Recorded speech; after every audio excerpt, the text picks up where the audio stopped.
Quelles actions les médiathèques et bibliothèques peuvent-elles mettre en place pour les publics empêchés ? On s'est entretenu avec Élise Bidot, référente numérique à la médiathèque François Mitterrand, les Capucins de Brest, et qui vient de s'abonner à Bibliodyssée. Avez-vous déjà des actions à destination des publics empêchés de lire, que ce soit fonds papier, ressources ou animations, pour le moment qui sont mises en place à la médiathèque ? On a un fonds spécifique, que ce soit en espace adulte ou en espace jeunesse, un fonds facile à lire.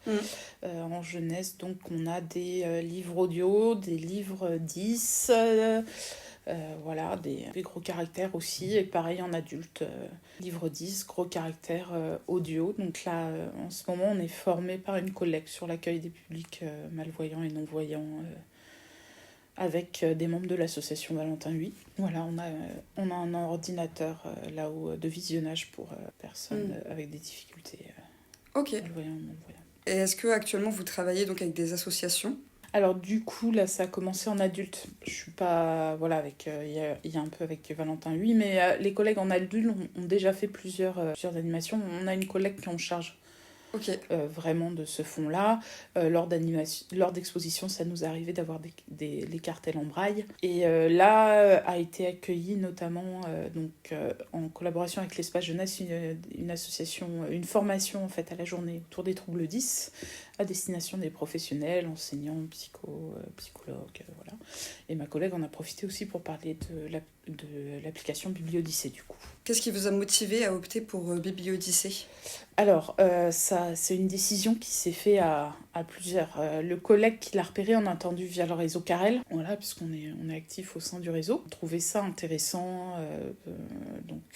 d'avoir une offre multilivre comme ça, voilà. Sachant que nous, on cherchait un autre moyen d'utiliser les tablettes en espace jeunesse, parce qu'elles étaient en libre accès, mais il y avait un côté consommation de la part des lecteurs, et c'était de plus en plus compliqué de trouver des applis de qualité pour les mettre en accès, et du coup on réfléchissait déjà à faire du prêt de tablettes, et donc il nous a semblé que les deux se conjuguaient bien, prêter les tablettes avec en plus un accès à plusieurs ouvrages adaptés aux enfants 10, ce qui n'est pas évident à trouver. Voilà, on a fait tester l'application collègues jeunesse aussi, qui ont tout de suite accroché. Donc. Comment vous comptez donc proposer la ressource ? Est-ce que ce sera sur place ou en prêt ? Nous, elle sera en prêt, donc on a 4 tablettes. Voilà, on va indiquer en fonction du catalogue, on va essayer de faire remonter sur nos livres à nous les documents qui sont lisibles sur nos tablettes via Bibliodyssée pour essayer de mettre en avant.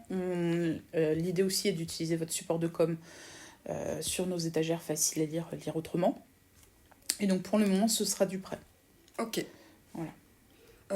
Et comment comptez-vous intégrer Bibliodyssée à votre politique de médiation ? Et est-ce que vous comptez travailler avec des écoles ? Alors, on a un projet de faire un accueil, ce qu'on va appeler Lire autrement, où on voulait présenter nos ressources. On n'a pas encore travaillé. C'est à l'état de projet pour le moment. Voilà. Mais il y a de fortes chances qu'on souligne ça aux enseignants et dans les classes, même si on ne le présente pas en direct. Mais voilà, présenter qu'il y a cette solution-là pour les enfants au niveau... Voilà.